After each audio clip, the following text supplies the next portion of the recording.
I think what we've been doing in this business for decades now is we've been pumping people full of political animosity, agitating them, getting them upset for profit. And, we expect that that's not going to have blowback and consequences, but of course it's going to. People are eventually they're going to start really hating each other. It's not going to be just for show. It's not going to be just for entertainment purposes. They're actually going to start hating each other.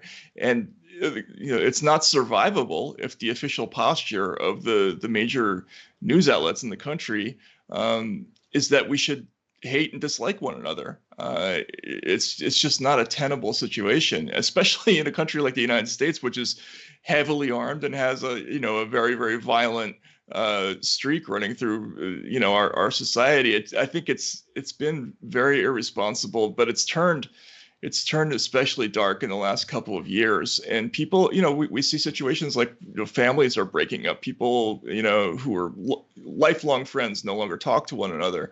And I think it has a lot to do with the news media. It's almost a cultural civil war, that most horrendous war in America where families were divided and brothers were on different sides trying to kill one another. And whilst we're not quite reduced to that, although we'll come to the social media in a moment, I'd just like to ask you about how dangerous it can be when we get into cancel culture. But you've got that same sort of deep, passionate divisions, hatred and loathing of people, even within families.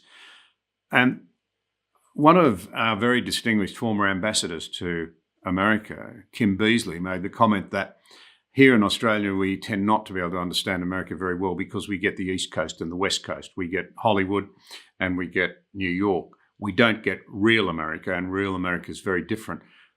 How do you think real Americans feel, if I can put it that way? Well, I don't want to imply they're real and unreal Americans. That's not fair. No, I get it. But Americans in the middle, the American in flyover America. How are they feeling about all of this? And where do you think they might seek to go in the future in such a polarized environment? I think if you want to use that term, flyover country, there's a huge and obvious divide between kind of blue state America and red state America. And it's essentially a difference between the coasts and the middle of the country and urban America and the areas outside the cities, right? So if you look at how the country votes, outside the cities, it's mostly all red. Inside the cities, it's mostly all blue. And the cultural divide is just enormous. I mean, people they don't occupy the same factual universes. I think it's really kind of depressing for me because, I've covered a lot of different things in the United States in the last 20 years or so. And my experience has always been that Americans tend to be pretty decent to one another when they're removed from the political discussion. I've seen people, I covered the Iraq War, and I saw people from very different backgrounds getting along, perfectly and cooperating, even though that was a terrible situation, or Hurricane Katrina.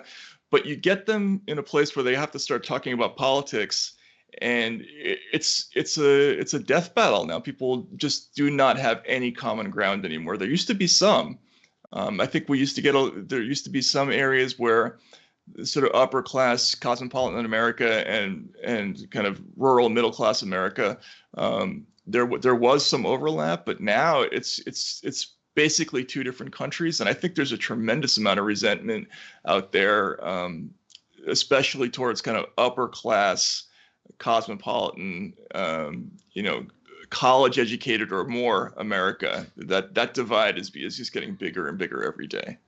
Can I ask you, one of my guests, Warren Farrell, who's staunchly Democrat, when President Biden was inaugurated, made the comment to me that the first thing that he felt that Biden should do was to actually do the very thing he didn't do in the end, not roll back very many of Trump's executive orders and so forth, put that to one side for a while and go out and visit the red states, whereas he put it, faith, family and fathers still mattered. That was the way he put it. And sit down as much as possible, do what we would call in Australia a listening tour, and as president say, I want to reunify the country. What was it that drove you to support President Trump? Why were you so frustrated? Would that have helped? Or do you think perhaps I'm missing something and it's happened? But my impression is it hasn't happened. The new administration seems more determined than ever to exacerbate and carry forward the warfare and the expectation that they'll win because they're right. That's the tone of it that you do sort of get a bit. Yeah, from and this side of the world.